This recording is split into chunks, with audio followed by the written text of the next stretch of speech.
Anong gagawin mo kung ang magpapadala ng sulat sa'yo is hindi tao, kundi isang entity? Bago pa magkaroon ng mga computer, cellphones, alam naman nating lahat na ang way of communication ng mga tao is through pagpapadala ng sulat. Kailangan mo lang pumunta sa isang post office na pinakamalapit sa'yo para maipadala mo yung sulat na gusto mong ipadala. Pero katulad ng Manila Post Office, which is isa sa kilala nating haunted na lugar dito sa Metro Manila, kakayanin mo pa rin bang magpunta at magpadala ng sulat mo at makatanggap ng sulat galing sa isang entity? Yung Manila Post Office ang isa sa pinakamagagandang building na itinayo noong unang panahon, pero sa kabila ng kagandahan nito, yung mga staff o yung mga nagtatrabaho sa Manila Post Office is matindi din yung mga paranormal encounters na nararanasan nila. Yung iba't ibang security guards na nagtrabaho sa post office is halos lahat sila, palagi nilang encounter na kinikwento is yung naririnig nila tuwing gabi kapag sila ay naka-duty. Actually, kahit hindi gabi, na-encounter nila tong entity na to.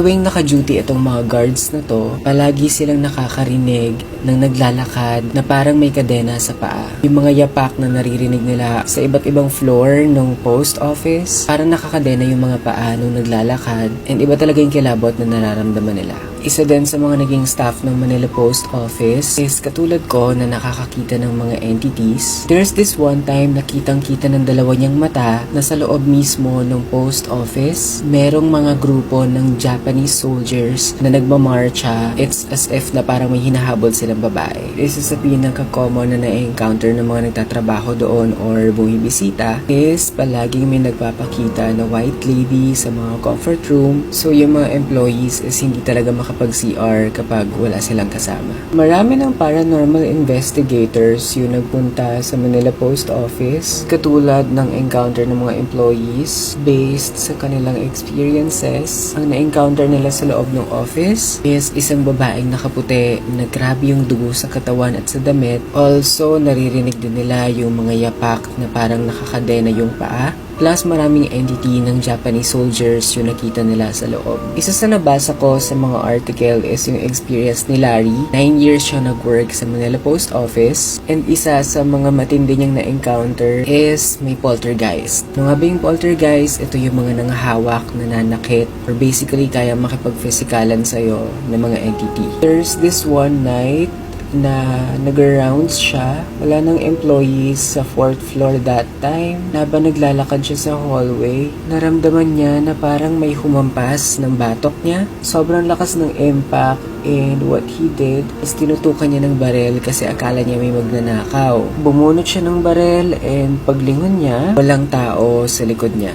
No one was there, mag-isa lang siya. Hindi naman sikreto kay Larry na may mga ghost talaga doon sa building na yon. Based sa lakas nung pagkakahampas sa batok niya, pakiramdam niya isa yon sa ghost ng Japanese soldiers kasi talagang violent yung pagkakahampas. Kinanto niya yung supervisor niya, and after noon, hindi na siya ulit nag-work ng panggabi. Isa sa staff na post office is si Don Escalona. 22 years na siya nag-work sa post office. Ang kanyang encounter naman is tuwing gabi, nakakaramdam siya ng parang nakakakilabot at nakakarinig ng mga nakakatakot na tunog. Also, siya rin ay nakakakita tuwing gabi na kapag nilalak niya yung door ng isa sa area kung saan siya assigned, nararamdaman niya na mula sa loob maraming nanonood sa kanya na parang mga Japanese na sundalo na pinapanood siya. Yung pakaramdam niya para silang nakapila and pinanonood ka sa mga ginagawa mo. Based kay Gerard Lico, isang urban architect and historian, yung Manila Post Office ay dinesign at ginawa ni Juan Arellano noong taong 1926. So sobrang tagal na talaga ng establishment.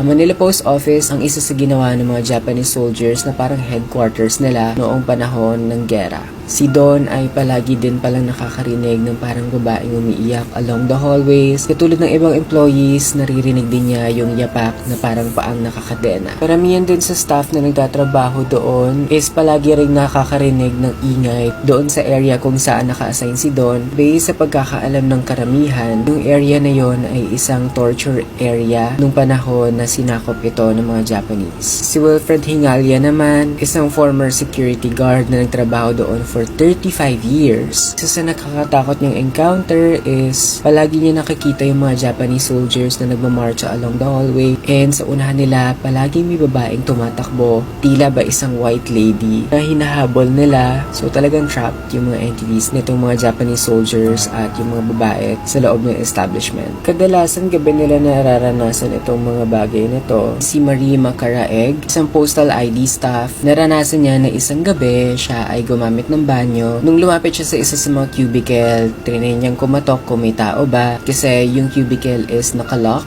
Tapos umatras siya ng konti, sinilip niya yung ilalim, wala naman daw tao. Pero nung trinay niyang buksan ulit, nakarinig siya na parang may umiiyak sa loob ng cubicle. And based sa mga naikwento sa kanya, on that specific cubicle, merong isang babaeng namatay. Based sa mga staff ng post office, hindi mo masyadong mararanasan yung presence nila kapag umaga or maliwanag. Pero kapag naman mag-isa ka sa isang kwarto, sa isang office nila doon, pakiramdam nila na itong mga entities na to ay talagang sasamahan ka pag nakita nilang mag-isa ka. Like literal na nasa likod mo. By the way, here is my final look.